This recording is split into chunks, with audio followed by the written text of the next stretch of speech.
वालेकुम viewers, welcome to exploring पढ़ा। तो आज का हमारा डिस्कशन का टॉपिक है सब डिवीजन टीरोप्सिडा। ठीक है, तो सब डिवीजन जो टीरोप्सिडा है, हमें पता है कि ये लास्ट सब डिवीजन है ट्रैक्योफाइट। जो हमारे पास डिवीजन था ट्रैक्योफाइटा,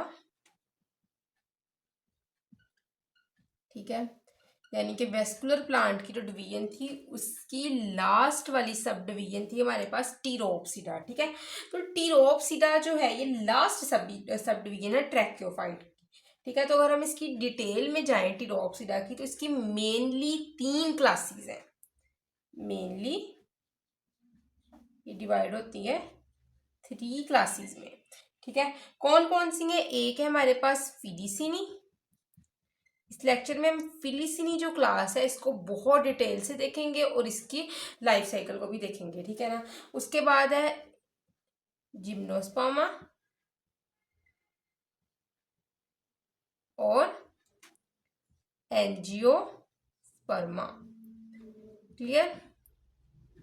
तो इनकी डिटेल डिस्कशन हम देखेंगे यहाँ पे। तो अगर हम बात करें फिलीसिनी जो क्लास है ये एक क्रिप्टोगैम है, यानी कि सीड लेस। ठीक है, तो टीरोप्सिडा की क्लास फिलीसिनी जो है ये सीडलेस होती है, that's why it is called as the cryptogam. ठीक है, स्पोर प्रोड्यूसिंग है, इट इज स्पोर प्रोड्यूसिंग। इसमें सीड नहीं बनते, इसमें सीड की जगह क्या बन रहा है? स्पोर्स बन रहे हैं। ठीक है, अच्छा, अगर हम बात करें जिम्नोस्पर्मा और एंजियोस्पर्मा की, तो ये दोनों क्या है? ये है फनीरोगैम्स।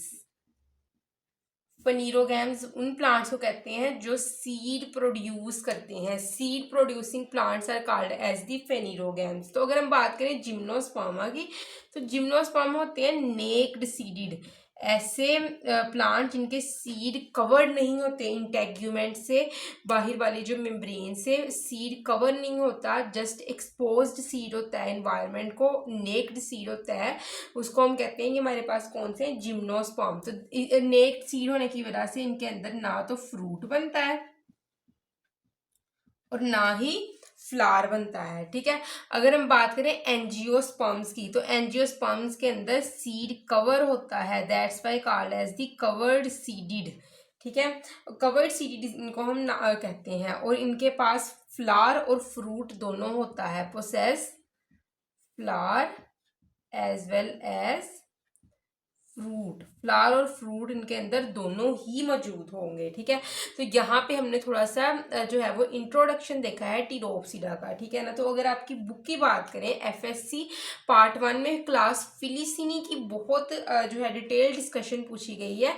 ठीक है, तो उन्होंने बहुत डिटेल से इसको जो है एक्सप्लेन किया है क्लास फिलीसिनी को। तो हम भी यहाँ पे इसको थोड़ा डिटेल से देखते हैं, फिलीसिनी क्लास, और मैं आपको इसका लाइफ साइकिल भी बहुत डिटेल से पढ़ाऊंगी। ठीक है, तो अगर हम बात करें क्लास फिलीसिनी की, ठीक है, फिलीसिनी क्लास का अगर हम सबसे पहले देखेंगे हैबिटेट, इनका हैबिटेट किस तरह का होता है, कैसे इन्वायरमेंट में ये रहना पसंद करते हैं। ठीक है ना, तो ये हैबिटेट इनका मॉइस्ट और शेडी होगा। ठीक है ना, moist and shady habitat mostly जो है ये हिली एरियाज के अंदर या फिर ट्रॉपिकल एरियाज के अंदर देखने को मिलेगा।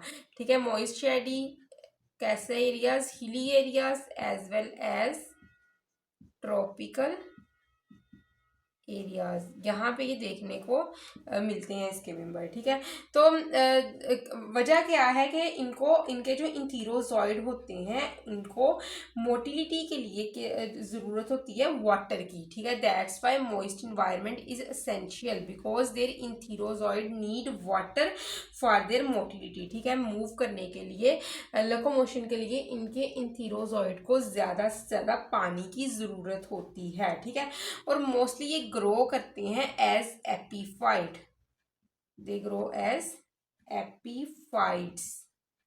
ठीक है, इनकी जो है वो ग्रो, अब एपीफाइट का मतलब क्या है, किस तरह ये एपीफाइट के तौर पर ग्रो करते हैं? हम एपीफाइट ऐसे पौधे को कहते हैं जो किसी दूसरी स्पीशी के ऊपर उगाता है। ठीक है ना, उसके ऊपर ये जो है वो जिस तरह, अगर आप इस पिक्चर में देख सकते हो कि एक ट्री की स्पीशी से दूसरी कोई स्पीशी प्लांट की निकल रही है, जो एक जड़ी बूटी के तौर पर निकल रही है। ठीक है ना, तो इसको हम कहेंगे ये क्या है? ये हमारे पास है एपीफाइट।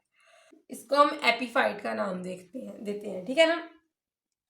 तो उसके अलावा क्या है कि जो फिलीसिनी है ये इनके अंदर फोलियर स्पोरेंजिया भी देखने को मिलता है।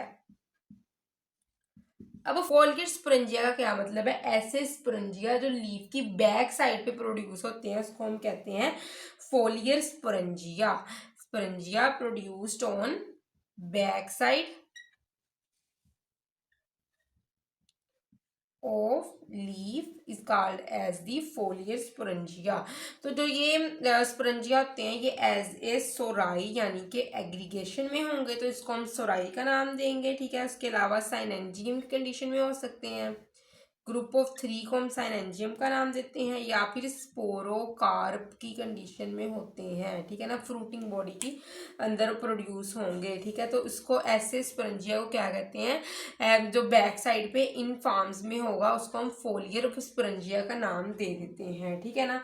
तो उसके अलावा क्या होता है कि जो लीव्स होते हैं फिलीसिनी की उनको फ्रॉन्स का नाम दिया जाता है, ठीक है। अगर आप इनके लीफ की बात करें, आप फिलीसिनी क्लास के लीव्स को डिस्कस कर रहे होंगे तो इनको नाम दिया जाता है फ्रॉन्स। तो हम जहाँ भी फिलीसिनी क्लास में लीफ का जिक्र करेंगे हम उसकी जगह पे उसको रिप्लेस करके फ्रॉन्स भी लिख सकते हैं। जिस तरह के अगर हम फोलियर स्पोरेंजिया की बात करें तो आप कह सकते हो sporangia that are produced on back side of fronds are called as the foliar sporangia, ठीक है। क्लियर। अच्छा, वो कहते हैं कि क्लास जो फिलीसिनी है इनमें क्या होता है कि इमेच्योर और यंग जो होते हैं ना फ्रॉन्स, ये क्या करते हैं, शो करते हैं क्वाइलिंग पैटर्न, ठीक है। अगर आपके पास ये कुछ इमेच्योर जो है वो फ्रॉन्स हैं, अगर आप यहाँ पे देखोगे तो ये क्या करते हैं, ये क्वाइल करते हैं, इस तरह क्वाइलिंग पैटर्न शो करते हैं इमेच्योर जो फ्रॉन्स होते हैं, ठीक है। जैसे जैसे मेच्योर होंगे तो वो क्वाइल करना हट जाएंगे, सीधे होते जाएंगे। अदरवाइज जो इमेच्योर होंगे वो इस तरह क्वाइलिंग पैटर्न शो करेंगे और इस पैटर्न को हम कहते हैं सिरसिनेट विनेशन। इमेच्योर जो है वो और यंग जो होते हैं लीव्स, फ्रॉन्स में लीव्स को ही कहती हूँ, तो इनके अंदर फिलीसिनी के अंदर इमेच्योर और यंग लीफ और फ्रॉन्स या फिर इनको फ्रॉन्स का नाम दिया जाता है, वो शो करते हैं क्वाइलिंग पैटर्न। और इस पैटर्न को क्या कहते हैं, सिरसिनेट विनेशन। इसका मतलब क्या है कि जो हमारे पास फिलीसिनी क्लास है इनके इमेच्योर लीफ सिरसिनेट विनेशन शो करते हैं, क्वाइलिंग पैटर्न शो करते हैं, ठीक है। तो यहाँ तक मैंने क्या बात की, मैंने कहा कि मॉइस्ट शेडी हैबिटेट में रहना पसंद करते हैं क्योंकि इनके इंथीरोजोइड को वाटर की जरूरत होती है मोटिलिटी के लिए ड्यूरिंग फर्टिलाइजेशन। उसके अलावा मैंने क्या बात की कि ये एपीफाइट के तौर पर ग्रो करते हैं, ठीक है। डिफरेंट स्पीशीज दो आपस में जब ग्रो करती हैं तो उनको हम एपीफाइटिक जो है केस कहते हैं। उसके अलावा मैंने बात की कि इनके अंदर फोलियर स्पोरेंजिया है, मतलब कि स्पोरेंजिया प्रोड्यूस होते हैं लीफ की बैक साइड पे, ठीक है। उसके बाद ये बात की गई कि फ्रॉन्स जो फिलीसिनी क्लास के अंदर लीव्स होते हैं इनको फ्रॉन्स का नाम दिया जाता है, और जब भी फ्रॉन्स इमेच्योर होगा तो वो इस तरह का क्वाइलिंग पैटर्न शो करेगा जिसको हम सिरसिनेट विनेशन का नाम देते हैं, ठीक है। हमने क्लास फिलीसिनी की बात कर ली। अब हम देखते हैं क्लास फिलीसिनी के कुछ मेंबर्स होते हैं बहुत इंपॉर्टेंट, तो वो है, एक है pteridium pteris, dryopteris and adiantum, ठीक है। तो ये कुछ इंपॉर्टेंट मेंबर है क्लास फिलीसिनी के, ठीक है ना। तो अभी हम बात करेंगे एडियंटम की, ठीक है। एडियंटम का लाइफ साइकिल और एडियंटम का जो है थोड़ी सी डिटेल डिस्कशन हम यहाँ पे देखेंगे। हम बात करते हैं एडियंटम की।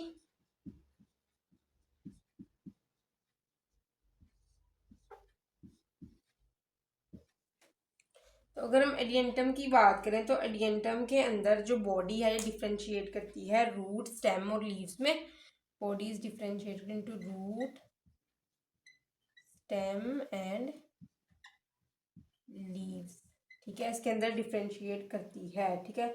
अच्छा, बॉडी में क्या होता है, इनकी बॉडी के अंदर अंडरग्राउंड स्टेम होगी इस तरह एक, जिसको नाम दिया जाता है, अंडरग्राउंड स्टेम को हम कहते हैं राइजोम, ठीक है। और इस राइजोम में से कुछ छोटे छोटे ब्राउन स्केल निकलते हैं, ठीक है। जिनका यहाँ पे कुछ ब्राउन स्केल निकलते हैं, ठीक है। इनको नाम दिया जाता है, इस तरह ब्राउन स्केल होंगे, उसको नाम दे दिया जाता है इन स्केल्स को। देखो ये बॉडी के ऊपर मैं रेड से मार्क कर देती हूँ। Brown scales are present on the surface of this rhizome, ठीक है। तो इनको नाम दिया जाता है रमेंटा। तो आपने एक करेक्टरिस्टिक फीचर जो है हमारे पास एडियंटम का, ये याद रखना है कि एडियंटम की बॉडी जो होती है कंसिस्ट करती है अंडरग्राउंड स्टेम पे, जिसको हम नाम देते हैं राइजोम। इस राइजोम की सरफेस के ऊपर कुछ ब्राउन कलर के स्केल्स प्रेजेंट होते हैं, इनको नाम दिया जाता है रमेंटा का, ठीक है। तो रमेंटा जो होती है ना, ये क्या करती है, ये कुछ टिश्यूज होते हैं, ठीक है। तो जो डेसिकेशन से बचाते हैं प्लांट को और पैथोजन से बचाते हैं। These are some how tissues that protect plant from the desiccation as well as pathogens, ठीक है। अच्छा, होता क्या है कि ये ब्लू कलर की कुछ रूट्स होती हैं जो इस जो है हमारे पास राइजोम से अराइज करती हैं, इनको नाम दिया जाता है एडवेंटिशियस रूट्स,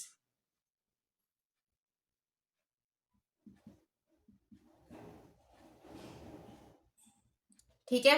इनको एडवेंटिशियस रूट्स का नाम दिया जाता है। तो ये हमारे पास अच्छा, जब भी एडवेंटिशियस रूट की टर्म यूज की जाती है तो ये ट्रू रूट्स नहीं होती, ट्रू रूट निकलती है रेडिकल से, ठीक है ना। जब भी सीड जर्मिनेट करता है तो इसके दो पार्ट्स निकलते हैं, ठीक है। ऊपर वाला जो हिस्सा होगा उसको वो लोम्यूल होगा जो कि नेक्स्ट शूट बनाएगा, और नीचे वाला होता है रेडिकल जो नेक्स्ट रूट बनाता है। जब भी रेडिकल से रूट निकलती है तो उसको हम ट्रू रूट कहते हैं। लेकिन जब भी प्लांट के जो है रेडिकल के अलावा किसी और पार्ट से, स्टेम से, लीफ से रूट निकलती है तो उसको हम एडवेंटिशियस रूट कहते हैं। तो इस केस में आप देख सकते हो इसे अंडरग्राउंड स्टेम से रूट निकल रही है, that's why it is called as the adventitious root, ठीक है। क्लियर। तो उसके अलावा क्या है कि यहाँ तक बात होगी, अब बात करते हैं हम कंपाउंड लीव्स की, ठीक है ना, कि किस तरह के लीव्स इनके अंदर देखने को मिलते हैं। इनके अंदर लार्ज कंपाउंड लीव्स देखने को मिलते हैं,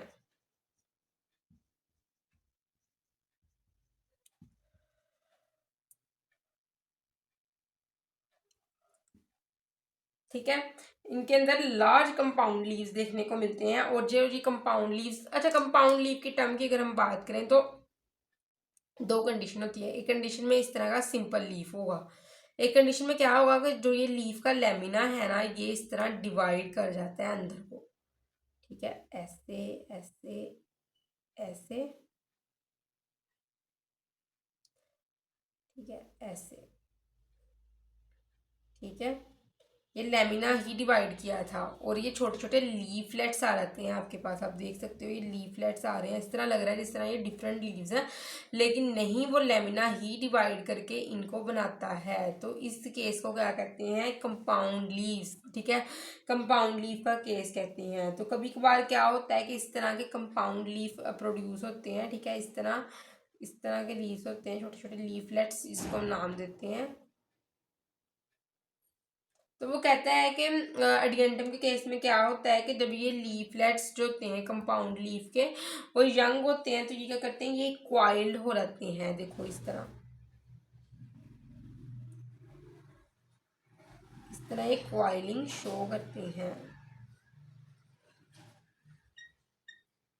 ठीक है। इस क्वाइलिंग को कहते हैं हम सर्सिनेट विनेशन,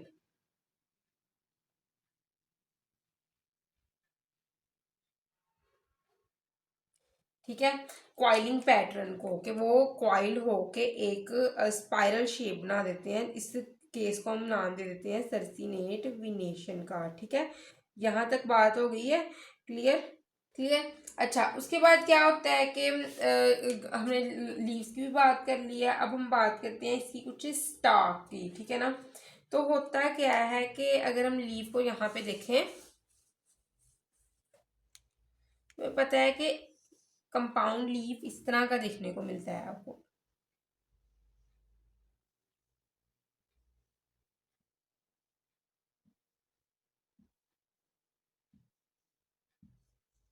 ठीक है। अच्छा, वो कहता है कि ये लीफ कहाँ पे अटैच है, ये राइजोम के साथ अटैच है, अंडरग्राउंड स्टेम, ये है राइजोम और ऊपर इसके लीफ लगा हुआ है। वो पार्ट जो कनेक्ट करता है राइजोम को लीफ के साथ उसको हम कहते हैं स्टाइप, ठीक है। और वो पार्ट जो है वो लेमिना के साथ कंटिन्यू रखता है, उसको हम नाम देते हैं रेचिस। तो जो स्टाइप जो हमारे पास स्टाइप है, ये क्या करता है, एक स्टाक होती है जो कनेक्ट करती है लीफ ब्लेड को विद जो है राइजोम, ठीक है।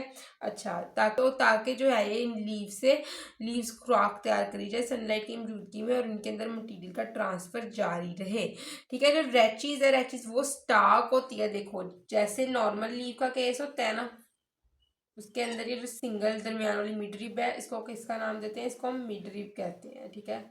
तो अब क्या होता है, जब ये लीव डिवाइड हो जाता है इस तरह पार्ट्स में, ठीक है, जिसको हम कंपाउंड लीफ का केस कहते हैं, तो ये रैचिस तो वहीं की वहीं, जो सॉरी मिडरिप तो वहीं की वहीं रहनी, तो इस मिडरिप को नाम दे दिया जाता है इसका रैचिस का, ठीक है।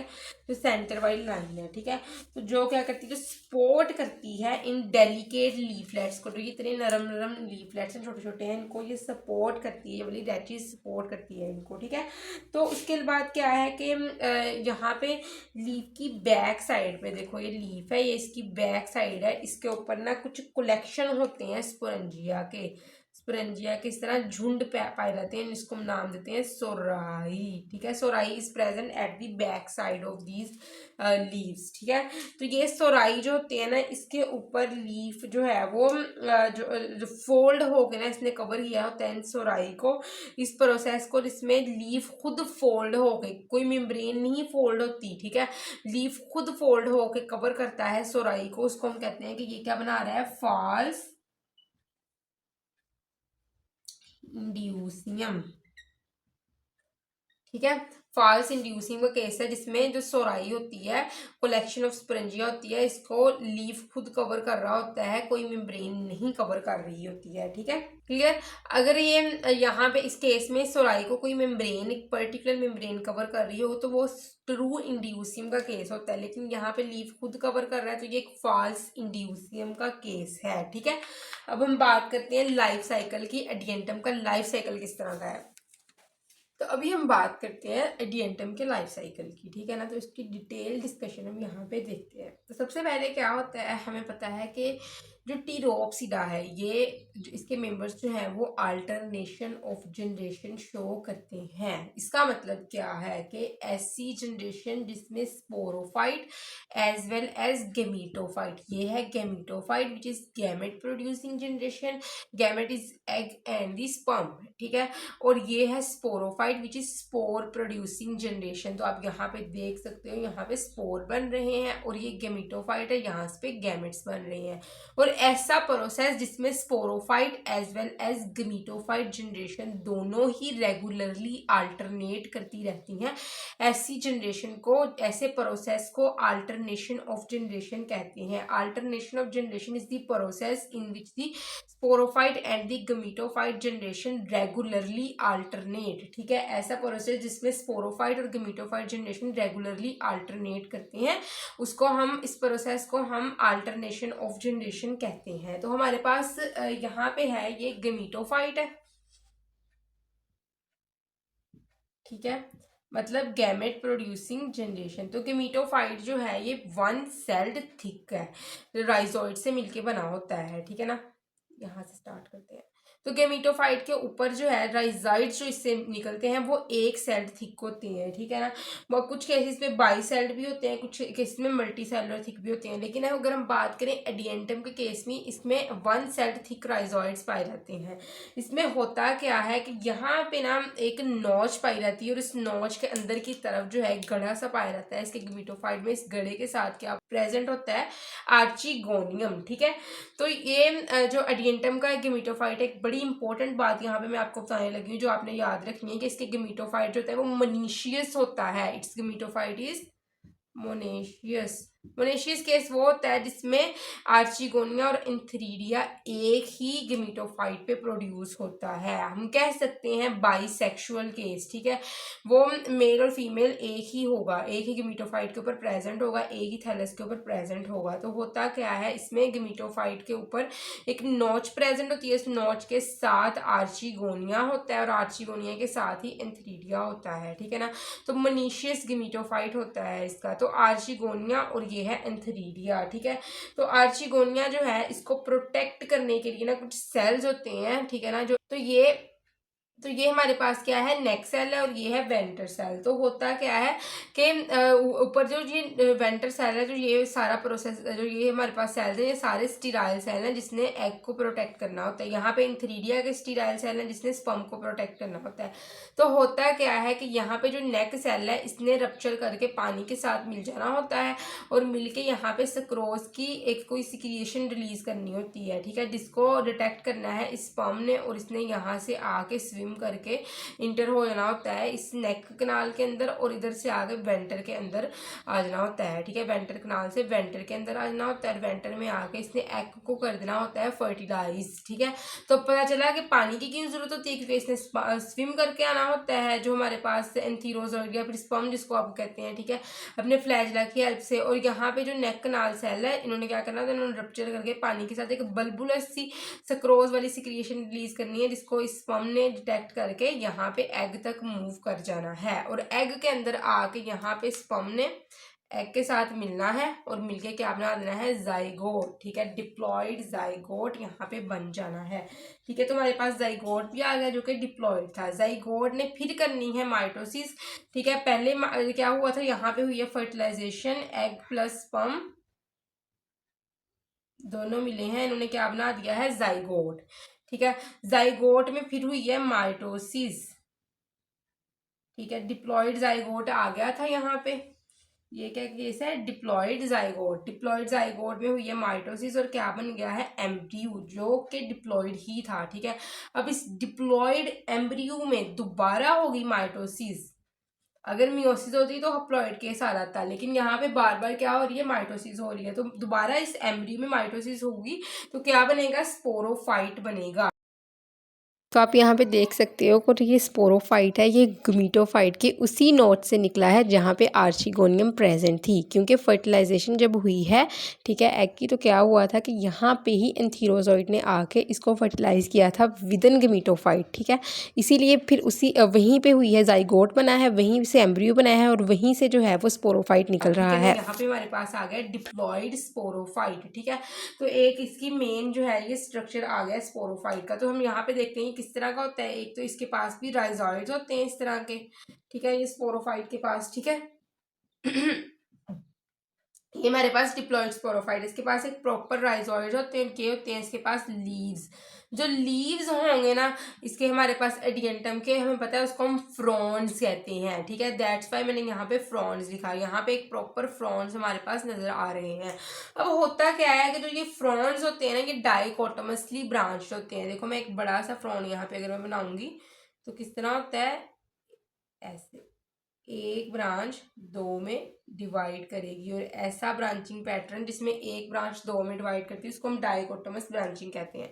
तो फ्रॉन्ट जो होंगे लीफ लाइक जो स्ट्रक्चर है या फिर लीव्स हैं एडियंटम के, ये क्या होते हैं, डाइकोटोमस ब्रांचिंग या डाइकोटोमस विनेशन इनके अंदर होती है, ठीक है ना। विंग्स जो इनके अंदर होंगी वो डाइकोटोमसली ब्रांच्ड होंगी। उसके बाद वो कहता है कि जो स्पोर्स जो हमारे पास स्पोरेंजिया है ये एग्रीगेट करके आपस में मिलके, ठीक है, ये क्या बनाते हैं, एक स्ट्रक्चर बनाते हैं जो सोराई, जिसको हम नाम कहते हैं। जब तो ये सोराई जो है वो इमेच्योर स्टेज में होगा तो इसका कलर होगा ग्रीन, ठीक है, इमेच्योर। लेकिन जैसे ही ये मेच्योर होगा तो इसका कलर क्या हो जाएगा, रेड, रेड कलर का हो जाएगा, तेज रेड कलर का हो जाएगा। मैंने यहाँ पे जो है वो ब्लैक से मार्क कर दिया सुराई को, ताकि जो है वो डिफरेंस रह जाए, क्योंकि लीव भी पहले से ही रेड ही था, ठीक है ना। तो क्या होता है कि ये क्या हो जाएगा, रेड हो जाएगा। अब रेड हमारे पास मौजूद है कि ग्रीन पहले था सुराई, ठीक है, सुराई है क्या, स्पोरेंजिया मिलके एक गुच्छा जो स्पोरेंजिया का, इसको हम सुराई का नाम देते हैं, ठीक है ना, जो लीफ की बैक साइड में पाया जाता है। अब क्या होता है कि अगर ये ग्रीन होंगे मतलब कि इमेच्योर है, लेकिन जब ये मेच्योर होते हैं तो इनका कलर रेड हो जाता है। अब यहाँ पे हमारे पास ये है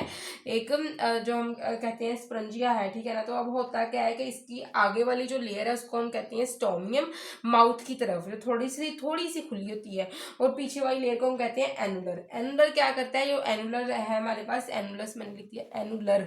एनुलर क्या करता है, ये कॉन्ट्रैक्ट हो जाता है, जैसे ही ये ड्राई होता है, ड्राई होते ही ये क्या हो जाता है, कॉन्ट्रैक्ट, सिकुड़ना शुरू हो रहता है इस तरह, जैसे ही सिकुड़ेगा, देखो ये इस तरह, इस तरफ प्रेशर इसका पड़ेगा, इस तरफ सिकुड़ जाएगा, जैसे ही ऐसे करके सिकुड़ेगा तो यहाँ से क्या होगा, यहाँ से इसका ये जो है स्टोमियम ये बस्ट कर जाएगा, इस तरह ये बस्ट कर जाएगा और माउथ जो है इसका ओपन हो जाएगा, ठीक है ना। तो क्या होता है कि सबसे पहले एनुलर जो है ये कॉन्ट्रैक्ट करेगा और स्टोमियम जो है, स्टोमियम ये क्या करेगा, ये बस्ट कर जाएगा, फट जाएगा और अंदर मौजूद थे इसके स्पोर्स, ठीक है। स्पोर्स क्या होंगे, स्पोर्स जो है वो बाहर की तरफ निकाल दिए जाएंगे। ये हमारे पास आ गए स्पोर्स, ये देखो ये इधर से ही निकले हैं स्टोमियम से, स्पोर्स आ गए यहाँ पे, स्पोर्स हमारे पास आ गए हैं, ठीक है। स्पोर्स क्या होंगे, हैप्लॉइड है। क्यों हैप्लॉइड है, क्योंकि जो स्पोर्स इस स्पोरेंजिया के अंदर बने थे, स्पोर्स स्पोरेंजिया के ऊपर अंदर बनेंगे, वो किस तरह बनेंगे, वो बनेंगे मियोसिस से, ठीक है। देखो ये स्पोरेंजिया है, इसके अंदर स्पोरेंजिया खुद क्या है, डिप्लॉइड है, क्योंकि डिप्लॉइड स्पोरोफाइट के ऊपर ये बन रहा है, लेकिन इनके अंदर जो स्पोर्स की प्रोडक्शन हुई वो क्या है, 1n। क्यों, क्योंकि ये बने हैं मियोसिस के प्रोसेस से, ठीक है, मियोसिस से बने हैं स्पोर। तो स्पोर क्या है, हैप्लॉइड है, और स्पोर क्या करते हैं, स्पोर जर्मिनेट कर जाते हैं। नेक्स्ट जो हैप्लॉइड स्पोर होगा ये जर्मिनेट कर जाएगा किसमें, गेमिटोफाइट में। तो गेमिटोफाइट भी क्या होगा, हैप्लॉइड होगा, क्योंकि ये हैप्लॉइड स्पोर से बना है। और उसके बाद मैंने यहाँ पे भी एन और एन लिखा था, क्योंकि गेमिटोफाइट के ऊपर लगने वाले स्ट्रक्चर भी तो हैप्लॉइड ही होंगे ना। तो एंथेरिडिया और आर्चिगोनिया जो गेमिटोफाइट के ऊपर लगते हैं ये भी क्या है, हैप्लॉइड है, ठीक है। और इनके मिलने से फिर दोबारा स्ट्रक्चर क्या बनेगा, डिप्लॉइड जाइगोट बन जाएगा, ठीक है, क्लियर। तो सबसे पहले क्या हुआ, गेमिटोफाइट, गेमिटोफाइट के ऊपर गैमेट प्रोड्यूसिंग स्ट्रक्चर्स लगे, गैमेट प्रोड्यूसिंग स्ट्रक्चर्स में एग जो है और स्पर्म जो दोनों गैमेट्स जिसको हम कहते हैं वो बने हैं। स्पर्म ने एग को फर्टिलाइज किया, जाइगोट बन गया, दोनों 1n दोनों मिले थे तो 2n जाइगोट बन गया, 2n जाइगोट ने माइटोसिस की, 2n एम्ब्रियो बन गया, 2n एम्ब्रियो ने माइटोसिस की, 2n स्पोरोफाइट बन गया, 2n स्पोरोफाइट के ऊपर जो है वो जो 2n स्पोरेंजिया लगा, 2n स्पोरेंजिया के अंदर हुई मियोसिस, तो 1n स्पोर्स बन गए। 1n स्पोर्स को यहाँ से रप्चर करवा के, स्टोमियम को रप्चर करवा के, ठीक है, बाहर निकाला गया, तो 1n स्पोर्स ने दोबारा जर्मिनेट किया, तो 1n गेमिटोफाइट आ गया, ठीक है। तो होप सो के आपको जो है वो यहाँ पे टीरोप्सिडा के होल कंसेप्ट की समझ लगी होगी। अगर किसी भी किस्म का कंफ्यूजन आप कमेंट सेक्शन पूछ सकते हैं। Thank you so much, Allah Hafiz.